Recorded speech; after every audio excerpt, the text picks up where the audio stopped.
Hello and welcome to this presentation on the progress from our collaboration on MicroED with our partners at JEOL. My name is Fraser White and I'm the Product Marketing Manager for Rigaku Oxford Diffraction's single crystal diffraction products. Today we have some exciting news for you, but let's take a moment to go back 1 year.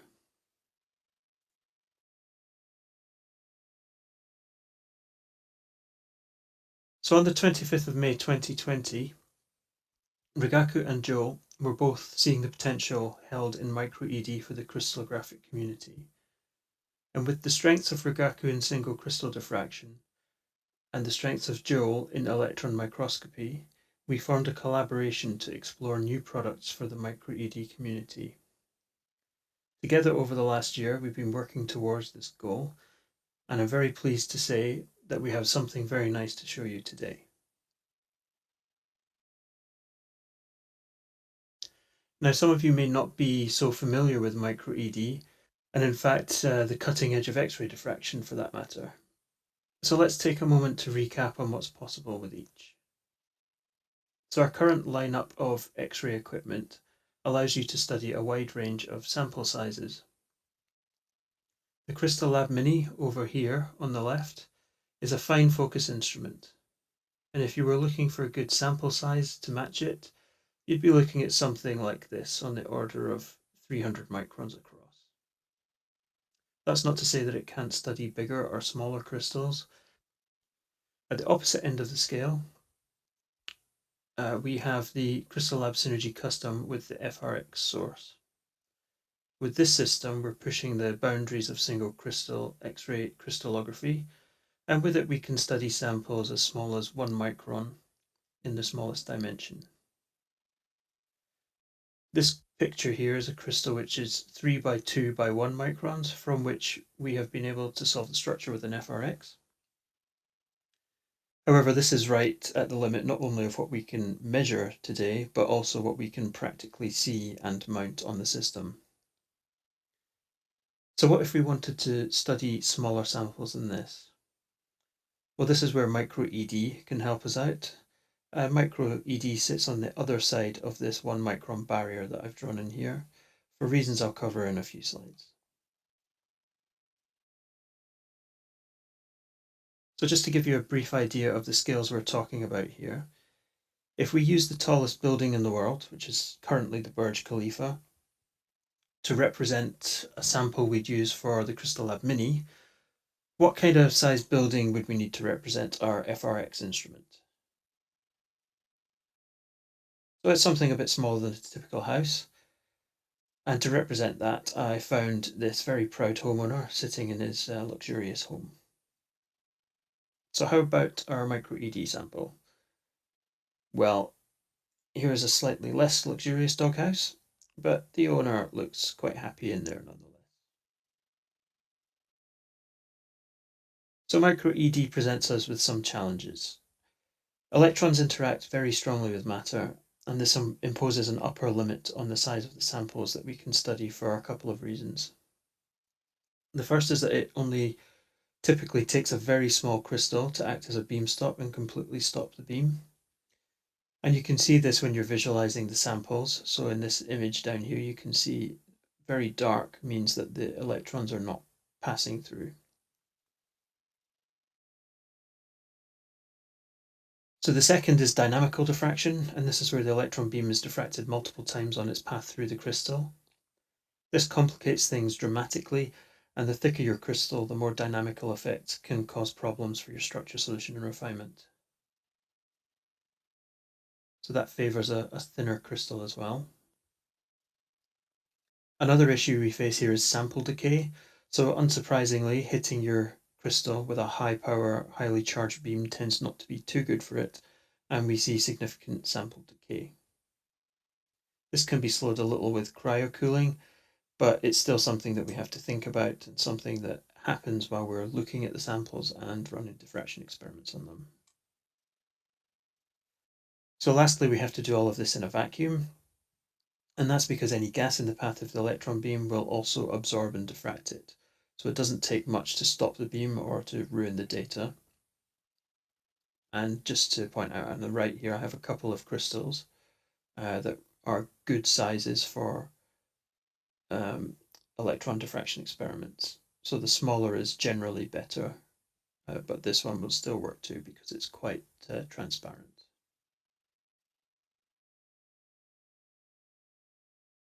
So today is a very happy day for us as we're announcing the launch of our new product, the Crystal Lab Synergy ED, which is the world's first commercially available dedicated electron diffractometer for the home lab. So here it is. We'll go into some more details shortly, but I'd like to point out that the Crystal Lab Synergy is not a high-resolution TEM. We've worked with JEOL to develop a system specifically designed for electron diffraction. While there is some imaging capability, this is only really to allow sample visualization for selection and centering purposes. The system is also designed to use the rotation method, so it should feel familiar to most X-ray diffractionists out there.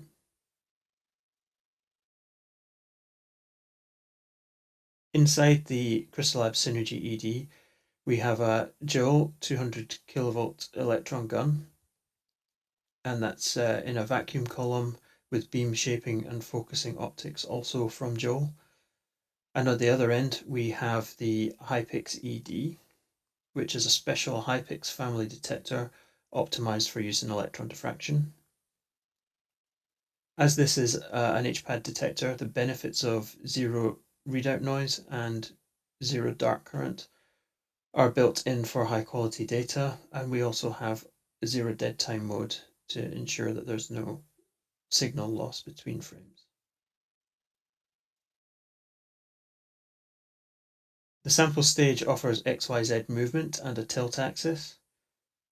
There's a standard sample holder which can be used for ambient experiments, and there's also a cryo holder if you need to do low temperature experiments, for example to stabilize sensitive samples.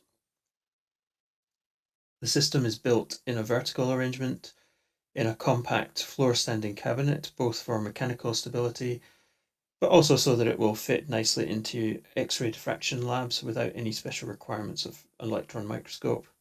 So you can put it alongside your X-ray equipment.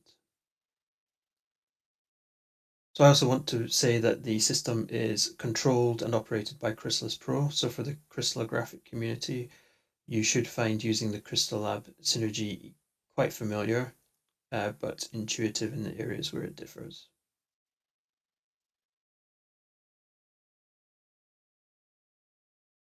So there are, of course, a few differences in the experimental setup when using electrons instead of X-rays. As I mentioned before, we have to have the samples in a vacuum so that the electrons can reach them, be diffracted by the sample, and then to reach the detector on the other side. This means that you'll need to consider if your sample will survive in a vacuum in the first place. So materials that are sensitive to solvent loss could be a problem unless you freeze them first and have a cryo sample holder. We also only have a single rotation axis here, which can mean that getting complete data from a single grain will be impossible or difficult for low symmetry. To overcome this, we can merge data from multiple grains to make up a much higher completeness dataset. And we have to view the samples also with the electron imaging. So we need to be aware that that means the sample is being exposed to damaging electrons during sample selection and centering. And I've also already made this point a few times, but the samples have to be small enough that the electron beam can penetrate them, and also to minimize dynamical effects for good quality data.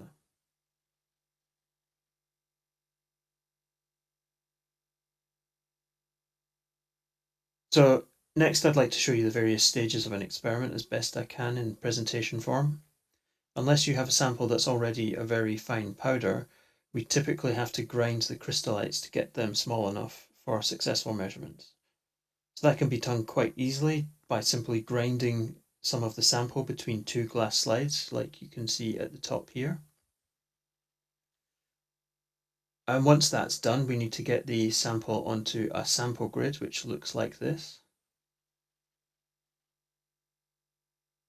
You can either do that either by trying to sprinkle some of the sample onto the grid, or you can put the grid into an Eppendorf tube like this, along with some of the freshly ground sample, and then just shake it up together. By doing this, some of the crystallites will stick to the sample grid, and then we can load it onto the sample holder, which is this long cylinder here, ready for insertion into the electron diffractometer.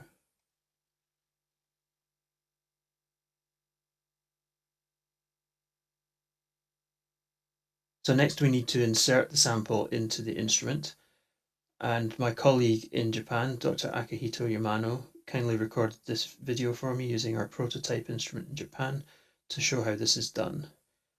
So first we have removal of the sample holder, and you can see that he's already pulled out the sample part way. So this is because there is an airlock between the atmosphere and the high vacuum inside the diffractometer column.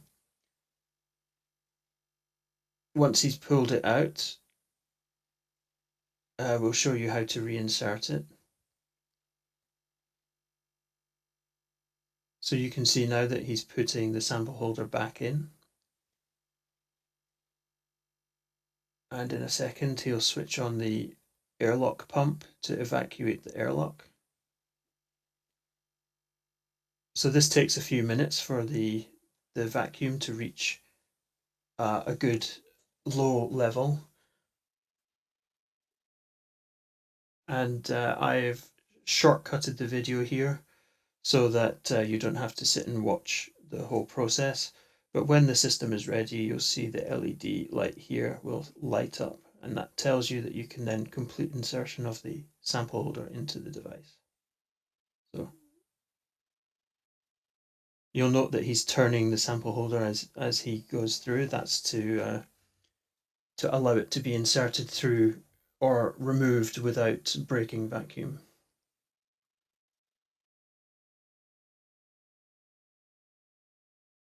So here's the first look of Chrysalis Pro's interface for MicroED. You can see from the image here that we're using the Hypix ED detector with the electrons from the electron source to visualize the sample grid.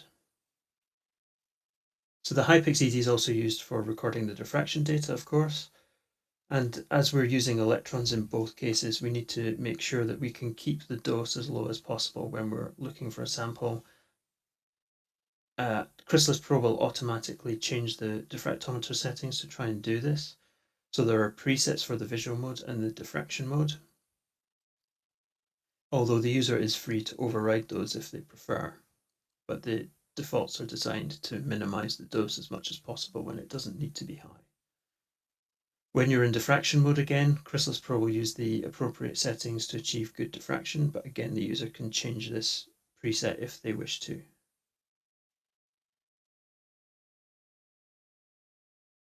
So I'm going to show you now how sample browsing works through the use of a few short videos.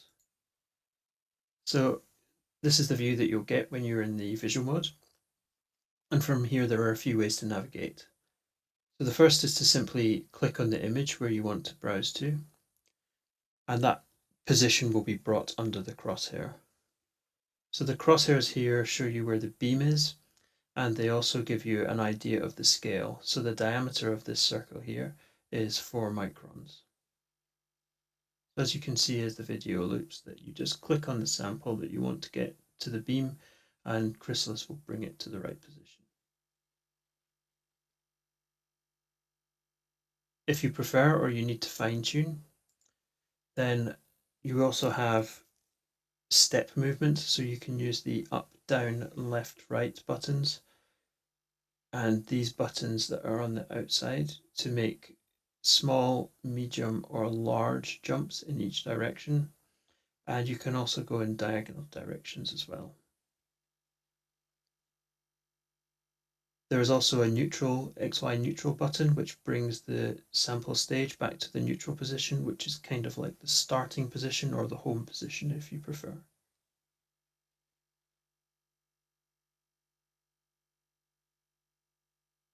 It can also be helpful to zoom out from the grid. So if you're looking for samples, sometimes you can zoom out to have a wider overview. or if you want to make a big movement in one step. So you can see from this video loop that we're zooming out, and it gives you an idea of how much range we have. So you can see the sample we were zoomed in on is at the top here. And one thing to note is that the image position does change slightly as you zoom out, but when you zoom back in, it will come back to the same position. The color scale also changes a little, so that's something else that you may need to change if you find that the image becomes overloaded.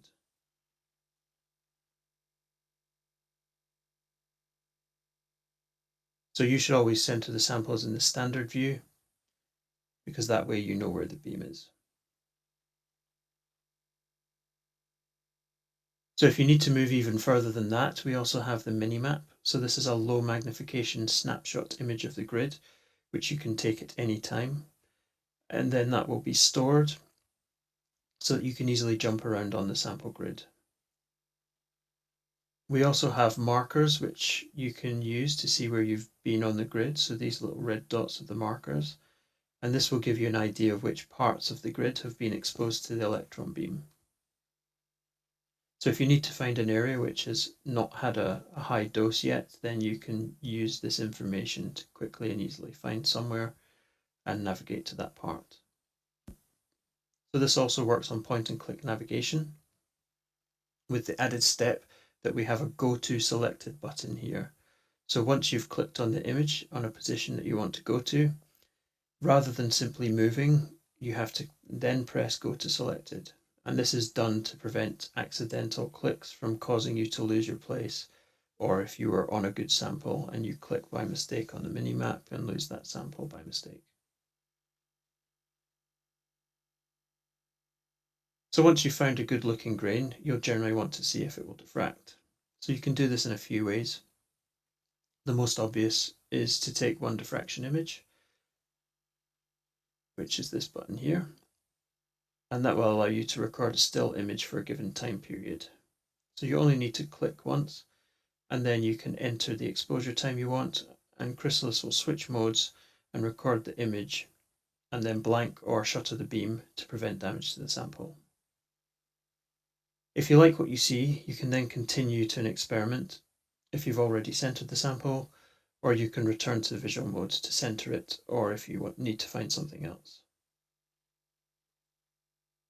Another way is just to switch to the diffraction preset, and then you'll see a live image of diffraction from the crystal, though at times the frame rate may be a little too fast for you to properly gauge the diffraction.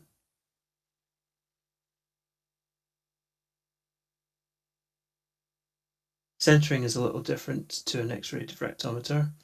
We have two ways to do this in Chrysalis Pro. So the first is to manually adjust the Z height with the Z plus and Z minus buttons. First you need to tilt the axis, and if the sample moves off the crosshair, then it means that the Z height is wrong and we need to adjust it. So you can see that this is being done in the top video with these buttons here. And the second way to do it, which is easier, is to use the centering mode of the point and click. So all you need to do here is to rotate by some amount, switch to the centering mode, and then you can click on the sample again. Chrysalis will then make the needed calculations and adjust the height to bring the sample back on the rotation axis. And you can see that that's being done in the bottom video.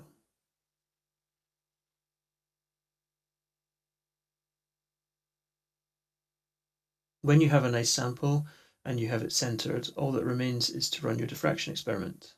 So you can click on the Diff Exp button from the visual mode, and Chrysalis will switch the diffractometer into diffraction mode and give you the experiment setup GUI. For MicroED, experiments are simple rotations, so you don't really need to give too much information, just the exposure time, scan width, and the scanning range, along with some information about the sample and a name if you wish. Chrysalis Pro also has the concept of sample grids built in, so you can group together the experiments by a sample grid, as they'll typically be grains of the same material.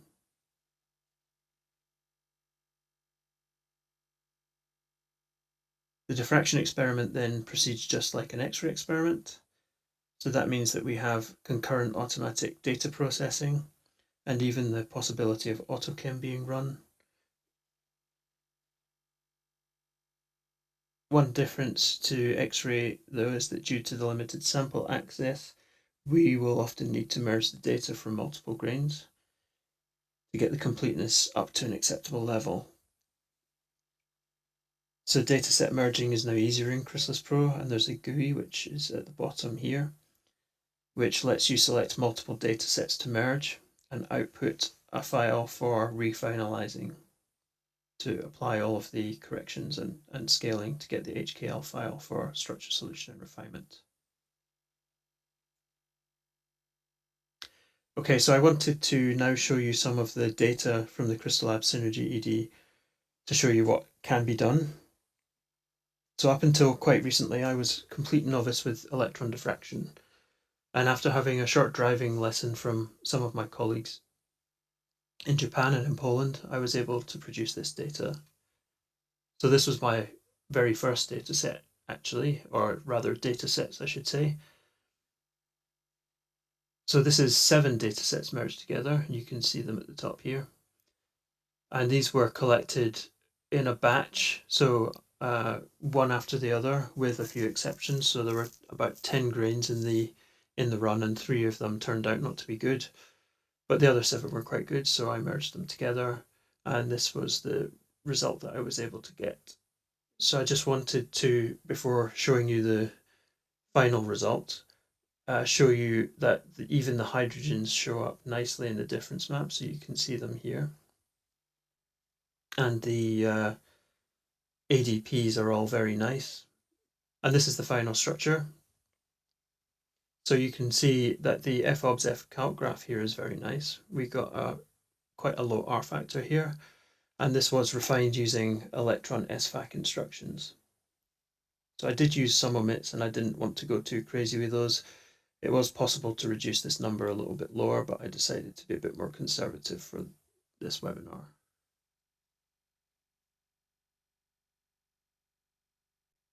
So here we are collecting data on a grain. I wanted to show you an experiment running live. So this is the grain we're collecting on. And what I've done here is recorded the experiment from start to finish with a few little speed ups on the way, and I'll indicate in the top corner here when I've speeded it up. So you can see some very nice diffraction coming from this sample grain already, and this is just from the live view. So I've just given the grid a name so that I can remember that this experiment was done by me. And I'm just going to enter the elements rather than the full chemical formula just to help AutoChem. And then I'm accepting the defaults. So I'm scanning from -60 to 50 degrees. And that was because as I rotated to a high positive angle, there was a crystal or maybe the grid, I think, in the way, which blocked the beam. So this is now running at 3 times the speed, just so that we don't have to wait for all of the images.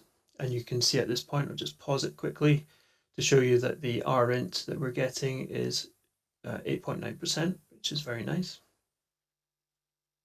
We'll just carry on for a little second until AutoChem kicks off.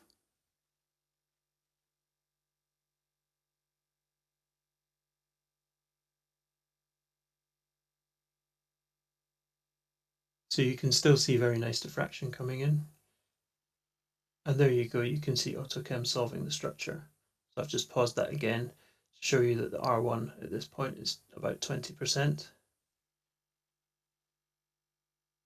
And we'll get some more data in as the experiment continues. But you can see it's quite nicely solving with AutoChem.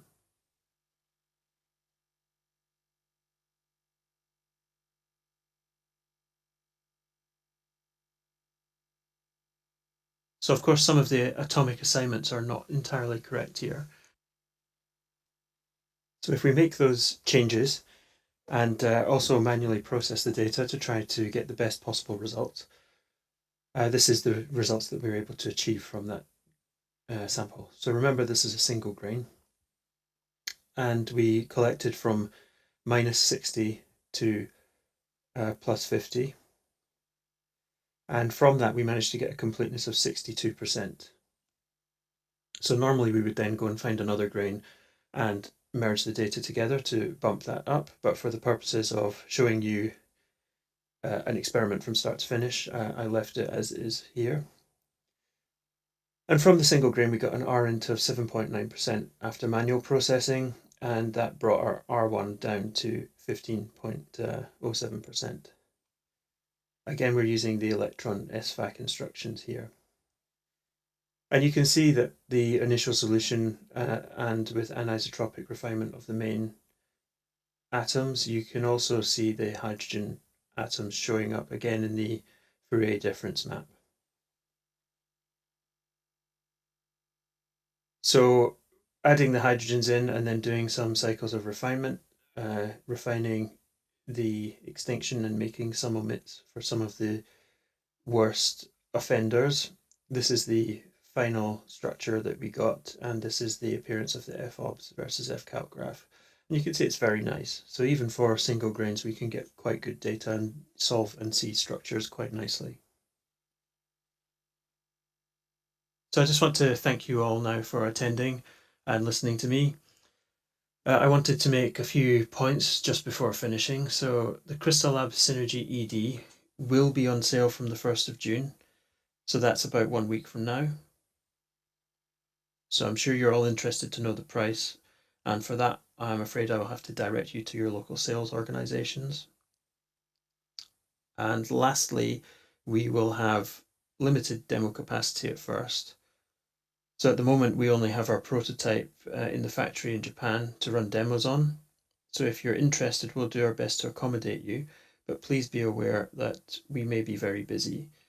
If you do want a demo, please get in touch with your local sales organization and we can take it from there. So if you need to find out where your local sales organization is or how to get in touch with them, you can do that either via our website or by contacting us with the information shown here. So thank you for listening.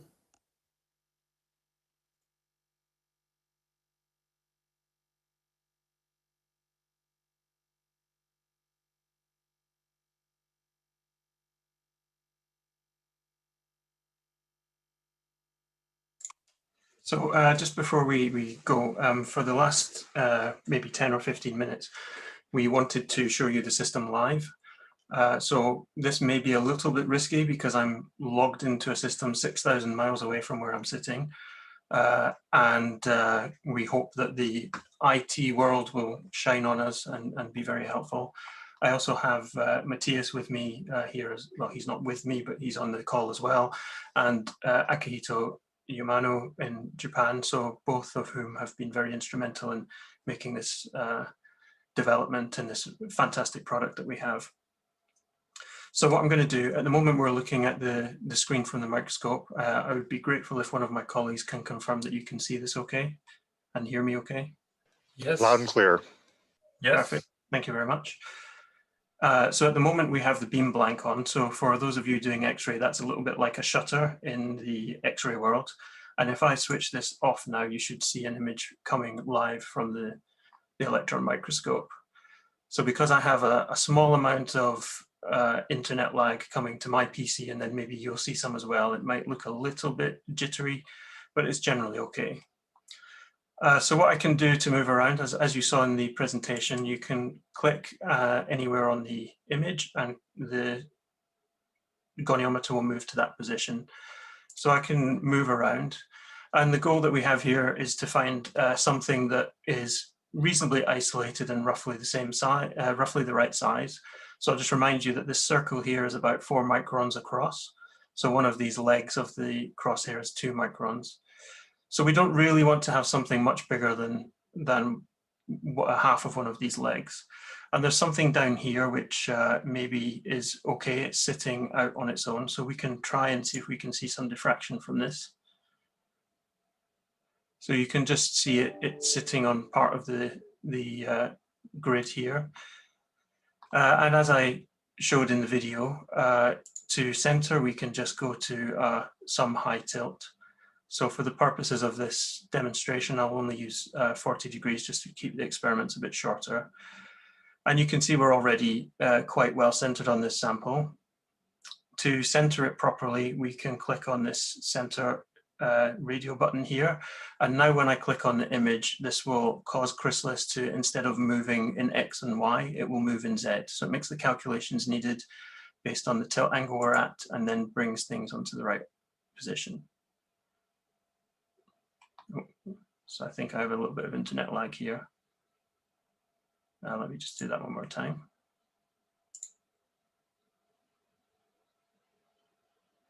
Okay.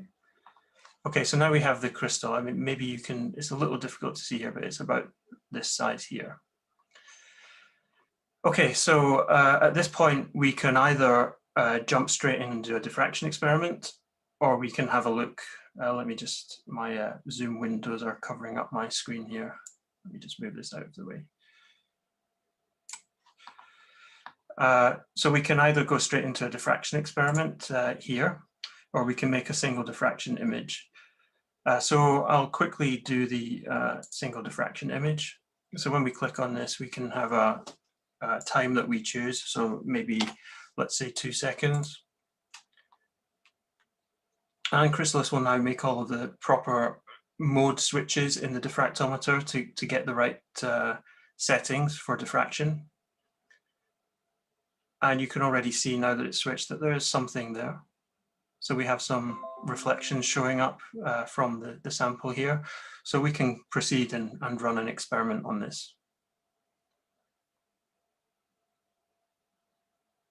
Okay, so this is our image. So I'm quite happy with what I see here. You can even see diffraction all the way out here, which is on the 0.85 line. So let's try and run an experiment.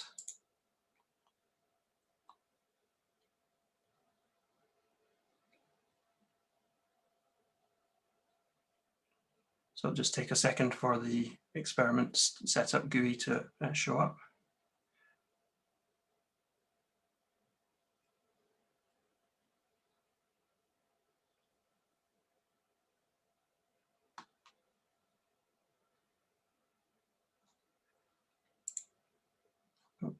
I'll do it from here. Maybe there's some small bug there.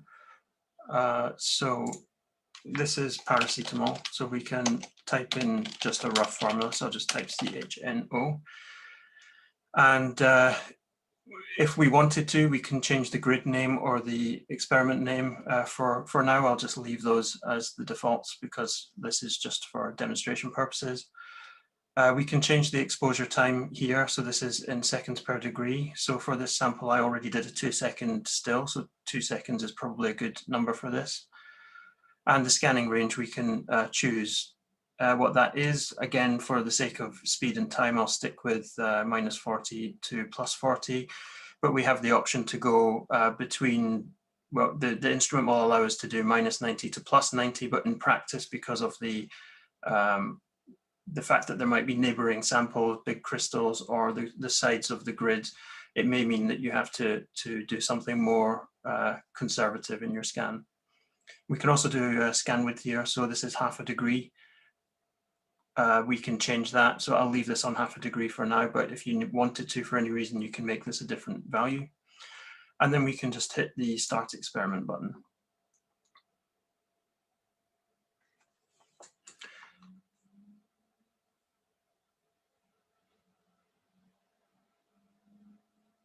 So you can see already that the instrument is running, and you can see diffraction coming in.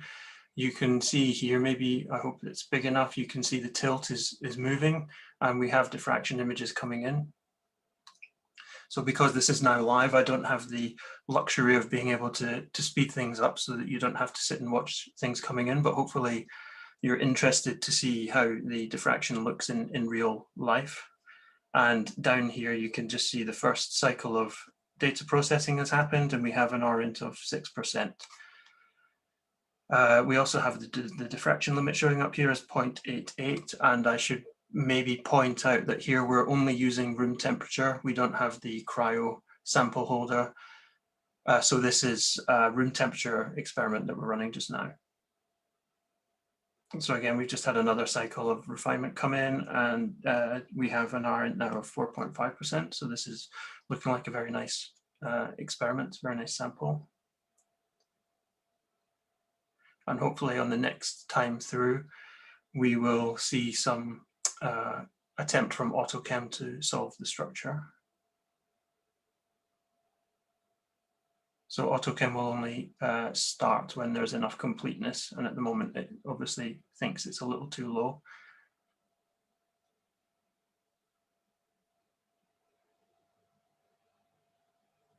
So again, as the experiment's going, so we're scanning through now, we've done about 50 degrees of rotation and we still have very nice diffraction coming in. And it's hidden. Oh, yeah, we have the solution. So this is looking quite good. Maybe a few little mistakes. Maybe we'll see if it improves on the next attempt. But already for MicroED, I think this is a very nice result, being able to automatically solve the structure. So we should see another attempt right now. And fingers crossed we get the right atom types. Oh, it's a little closer, but So you can see that we're getting an R1 of 14% roughly, and this is without me touching the sample at all. So this has all been done automatically. All I did was select the sample and start the experiment. So obviously when I manually do this, I can improve the atom typing and make sure that we get the right atoms, and that number should drop even further.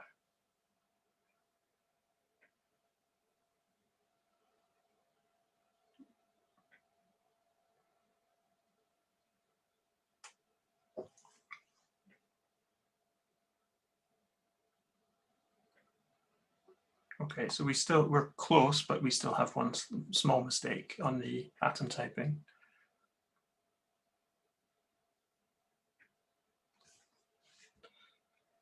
And the actual experiment is finished now, so we're just waiting for the final processing.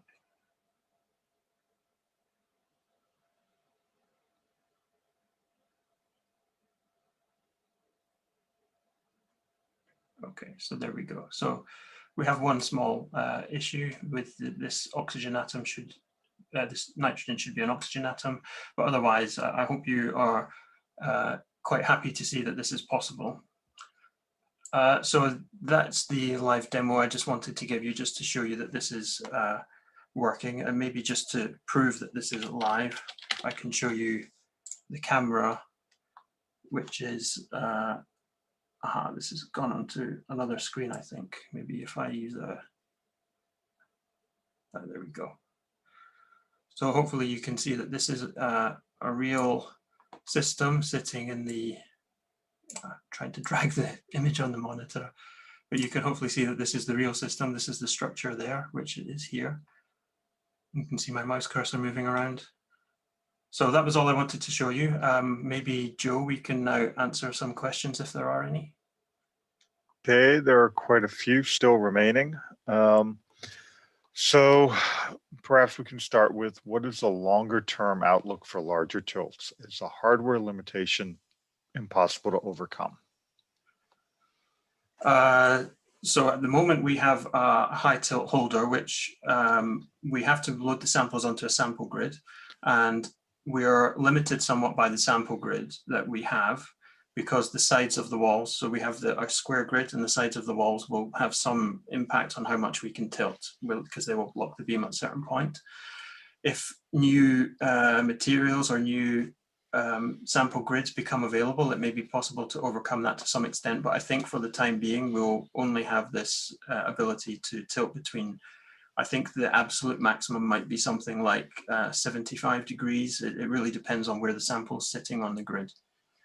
However, because we only have one axis, probably we will still need to do multiple grains to get completeness up anyway. Thank you. So we have a few questions about space group determination. One is, how reliable is the automated space group determination, giving dynamical scattering of electrons, creating double reflections? So I have limited experience of different samples. I've only studied a few different samples. I have some, one of my colleagues who's looked at a lot more samples is on the webinar as well. What I will say is that the way that Chrysalis works with the space group determination is that the impact of having systematic absence violations may depend on how strong those reflections are. And because the secondary diffraction is likely to have smaller contributions, it seems to still work quite well in my experience. So you see here that it came up with the P21 upon N for the space group without any input from me. So it's just showing here on the screen.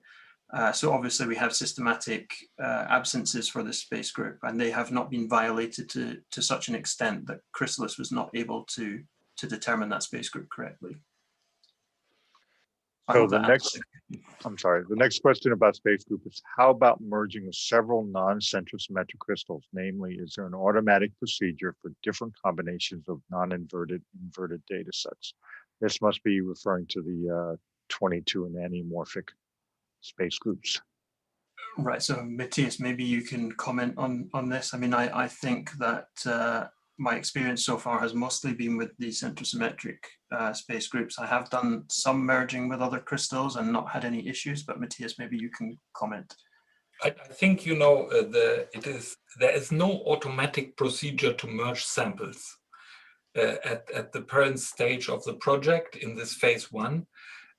What you I mean, this is if you have two racemic variants in your data set, meaning you have the inverted and you are not sure which one is which, and you merge them together, of course you will produce garbage.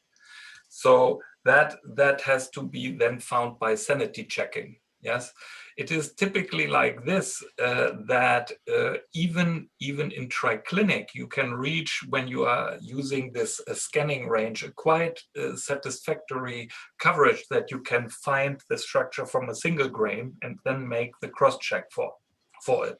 Yes. So generally, when merging different grains, of course, all the problems are starting if you have different individuals of the structure, so to speak. Yes, but often it is like this, that there's a benefit coming from this because also the dynamic effects are merging away. Thank you. So we have a couple questions related to the detector. What is the minimum resolution? Can you move the detector? Can you change the camera length? So you can't change the camera length, although I guess the optic system may allow you to achieve some change in the diffraction pattern, but the actual detector distance is fixed. And I'm not sure I follow what is meant by the other question. I mean, the resolution rings that you can see on the screen here tell you what kind of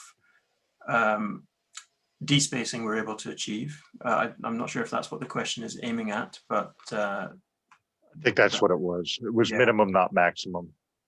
I mean, you have to also understand, for one thing, when you compare X-rays to electrons, the camera lens here is on this model roughly 700 millimeters, and it is a tiny detector relative to a very long distance. I mean, in relative terms, and you have to be, you have to be very precise. So the setup is calibrated.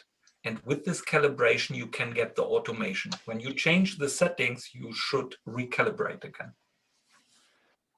So another question is, how much freedom is there in tuning source properties, energy, spatial coherence, intensity, energy spread? I imagine you aim for having all the key lens corrections optimized stepped automatically, but I ask for people like me working in total electron scattering and have peculiar needs. Thank you for the terrific work. This is exactly what the crystallography community needs. So generally, as Fraser was saying, the instrument is optimized for diffraction, and in this sense, playing with the electron beams generally messes with the subtle instrument model. So when we are going, what we optimize the instrument for is that with all the facilities which you can influence the beam. There is, for example, a spot size feature, which can just increase by a factor to the dose which the crystal is receiving. This is giving you already like a span of a factor 20, roughly speaking, in intensity, so to speak, like the current on an X-ray source. Additionally, you have a slitting system, a mechanical slitting system, and this is also optimized for reproducibility. Using finer slits, you are illuminating a smaller area. Using a bigger aperture, you are illuminating a larger area. And by this token, you can probably over 3 orders of magnitude play, roughly speaking, in the intensity range, how you illuminate your sample together with the exposure time, which you can tune in this experiment. Thank you.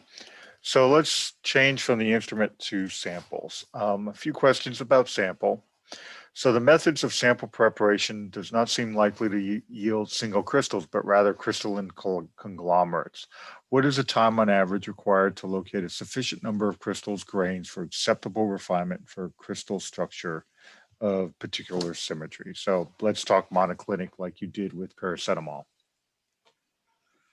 So locating grains, that's a little bit of a how long's a piece of string type question. So when I have been looking for samples, there's a bit of luck involved in this. So sometimes you find a nice crystal, but it's surrounded and you can't make a measurement on it because of the neighbors. Sometimes you'll find a crystal that's sitting out on its own and it looks nice. When I say looks nice, I had to retrain my expectations of what is required for ED, and often the things which don't look like crystals diffract like crystals, and you see nice diffraction from them. So it's a little strange and a little bit of a learning curve for me. I missed the second part of the question there, something about... Oh, it was just a comment. Okay, sorry. So yeah, I mean, maybe Yamano-san has a comment on locating the samples as well. Locating samples, it's I don't know, it's kind of easy to locate samples. I mean, I think the comment what Fraser made is very wise to contemplate a little bit. Your intuition goes wrong when you come from X-rays, where you say, okay, I take a bigger sample to see more diffraction. As Fraser was saying, electrons interact with matter in a very strong form. So thick crystals and large crystals act as beam stops. So often you are much better off to look for extremely tiny 200 nanometer size crystals, and you are sometimes really surprised how well they diffract and how well also their diffraction power is. So, but with a couple of trials, as Fraser was saying, it's a bit of luck what the environment is around. If you have a big blob next to you, which is in the tilting direction, it will shadow your tilting. So that's not a good situation. But if in the tilting direction, there's no big grain, you can actually use the 75 to plus minus 75 degrees for tilting, and you get very, very nice data if you center properly. Yes. But it's really very playful and simple. So another question about crystals. What is the minimum size of crystals you can characterize? Ooh, I typically am going for something in the order of 300 nanometers, maybe, in size. I have measured something smaller than that, maybe that 200 micron crystal that was in the presentation. So I was able to see diffraction from that. It's a little difficult to answer that question because I've kind of had in my head, I've had a size that I'm aiming for, so I always go for the same thing, and I haven't maybe pushed that boundary as far as I could have at this point. yeah, with the inorganic crystal, you can go much smaller, like 10 nanometers also. Yeah. So another question, we've seen this a couple times now. Does this mean the system is optimized for small molecules? How about macromolecular crystals?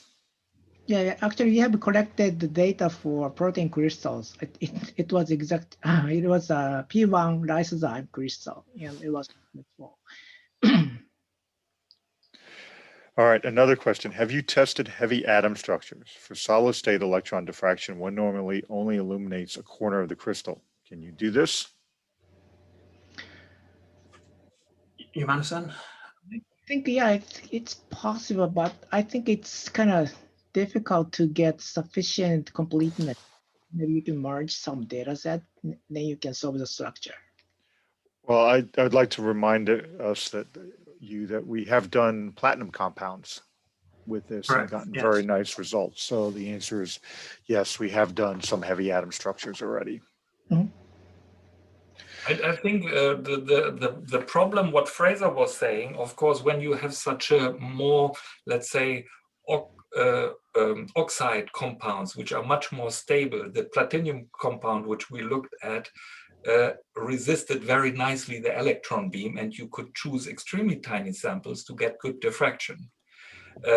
The organic molecules tend to decay after a relatively short time. Let's say this experiment, what Fraser did here, you repeat this 3-4 times, the grain is dead.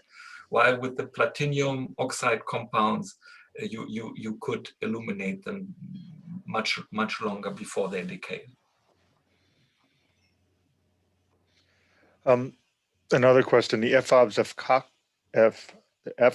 F-calc plot shows a nice fit in your example, but the R factor was quite high. Is this due to less data and resolution coverage? So I think probably we have a few reflections off the gradient equals 1 because of the dynamical effects. So my feeling is that the dynamical effects are still there, but we just visually, when you look at it, it's not so obvious to our eye. So I guess when you're looking at a typical X-ray FOBS F-calc, maybe what's not so obvious is that most of those reflections do match that gradient equals 1, and here they're maybe slightly more spread out. But this is a gut feeling. And based on a few samples that I've looked at with ED, as I said during the presentation, I'm relatively novice to this. And I think that's my explanation of what's happening there. Another question about grids. Matthias has already talked a little bit about this, but a lacy grid is used with seemingly 2 layers of holy carbon films. Is it true, or is it a thick carbon film? What are the advantages? So maybe Yamano-san, you can talk about the grids a little. So far, we have tried only 2 grids, and I don't know. Maybe we can use some different grids, but not enough experience yet. But one thing I can say is that the grid, which has thinner grids, gives you much better diffraction data. Thank you. Okay, we're now at 55 past the hour. I think we can go ahead and end the presentation. Thank you very much, Fraser. Thank you, Akihito. Thank you, Matthias. Have a good day, everyone. Take care. Yes, Thank have you a all good for day. Bye-bye.